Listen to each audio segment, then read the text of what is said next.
What if I told you that Ferrari knew that Hamilton's car was severely failing and hid it? Telemetry does not lie, and what revealed the SF25 data after the Singapore Grand Prix is simply scandalous. What is really happening in Maranello?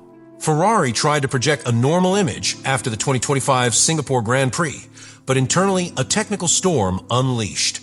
From the first moment that Hamilton's SF25 touched the track in Marina Bay, something did not square. The engineers knew it, the data showed it, and although the pilot tried to compensate with his talent, the car simply did not respond as it should. The press, of course, speculated with a lack of adaptation of 7-time champion to the new environment. But that explanation, although convenient, was superficial. The real problems were deeper, more complex, and above all, more compromising for the credibility of the team. In Formula One, each curve, each braking, each lap generates the terabytes of information. And it is in that data where the truth begins to be built.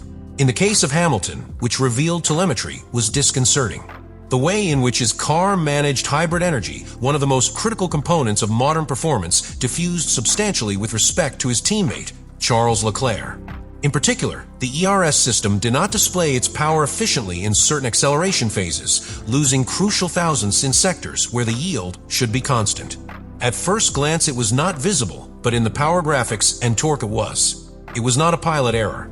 It was an anomaly of the energy delivery system that, on a track as technical as Marina Bay, could ruin an entire session. The most alarming, however, was not that. It was the radical difference in tire degradation between both Ferrari. Despite using the same compounds, under the same conditions, and with similar strategies, the wear of the rear tires in Hamilton's car was significantly greater. This indicated a clear balance and load distribution problem. In a discipline where difference margins are lower than a flickering, that discrepancy was an abyss.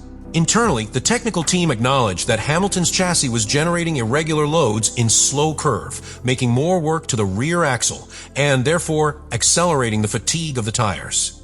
In addition, telemetry showed an even more worrying phenomenon: microdecilizations in the rear during traction phases, even in theoretically optimal grip conditions. This type of behavior is indicative of a failure in the connection between the pilot's orders and the car's response. It can originate in a badly calibrated differential, an unbalanced rear suspension system, or even an anomalous flexion of the chassis. The relevant thing is that Ferrari did not apply any public correction, nor was it recognized that there was a technical failure.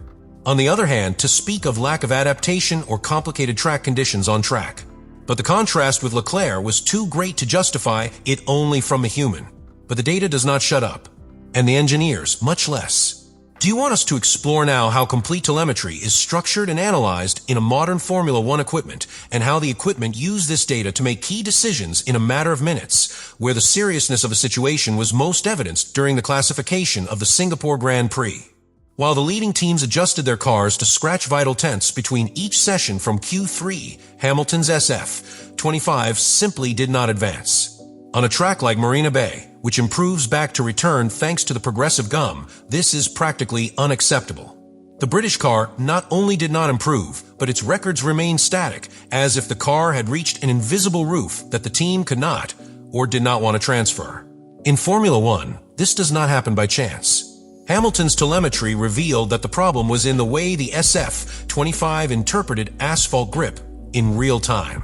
The sensors that measure the load transfer of the chassis, that is, how the weight of the car is distributed during braking, accelerations, and curves, showed abnormal variability. The car reacted incoherently to similar situations, which made it impossible to find a consistent tuning. This incoherence was not just frustrating, it was dangerous. The feedback that the pilot received through the steering wheel and the pedals became erratic, undermining his confidence in each lap launched. One of the most critical points was the third sector of Marina Bay layout. It is a sequence of low-speed technical curves that require surgical precision. In that area, the data indicated a clear tensile deficit at the exit of the curves. And it was not due to lack of engine power. The Ferrari engine delivered what it should.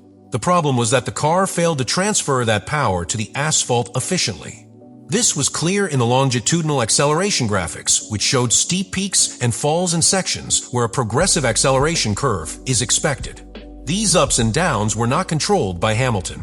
They were the reflection of a rear train unable to anchor the delivery of torque to the ground. The thermal problem was equally severe.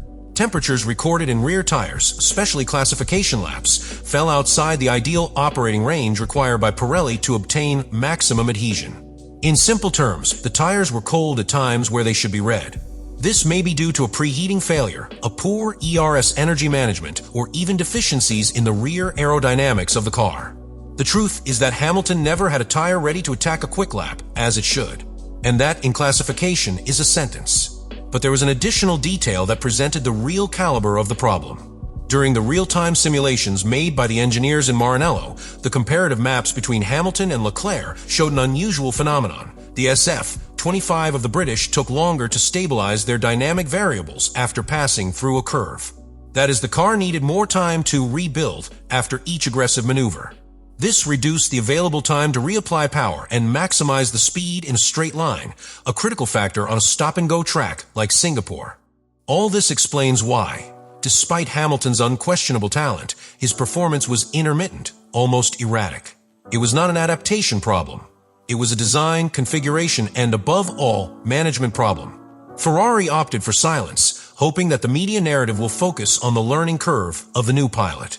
But telemetry told a very different story, one that exposed a car unable to respond to the minimum competitive demands in one of the most demanding circuits in the calendar. When Ferrari engineers began analyzing post-carrier data, they knew that what they had in hand was not a simple technical setback. The SF-25 of Lewis Hamilton suffered from structural problems that cannot be solved with a simple aerodynamic update or a change of configuration in the simulator. We talked about a defect that affected the delivery of power, the dynamic equilibrium of the car, and its ability to maintain the optimal thermal window of the tires. Internally, complete revision protocols of the rear differential chassis ultrasound analysis were activated, and even direct comparisons with Leclerc data under controlled conditions. In any other team, such a situation would have been communicated as a technical problem to be solved. But Ferrari chose silence. Why hide it? The answer is in Ferrari's political nature as an institution. It is not just a Formula Team one. It is a national symbol. It is marketing. It is an image. It is a company quoted in the stock market with shareholders, sponsors, and an Italian press that devours any sign of weakness. Publicly recognized that Hamilton's car was structurally failing in his debut, it would have been to accept that his star signing came to compete at a technical disadvantage. And that, in the world of Formula One where perception is almost as much as the points, would have been a devastating blow. In addition, admitting the failure would have involved opening the door to uncomfortable questions. Why only Hamilton's car had those problems? Was it a production error? A defective chassis? Was there a lack of rigor in internal quality control processes? Ferrari would have had to justify why the anomaly was not detected before the weekend, or why no new chassis was assigned immediately. And the most delicate, I would have had to face the narrative that the team was not yet prepared to offer equal conditions to its two pilots, especially with one as media and experienced as Lewis Hamilton. Should Ferrari have been more transparent from beginning?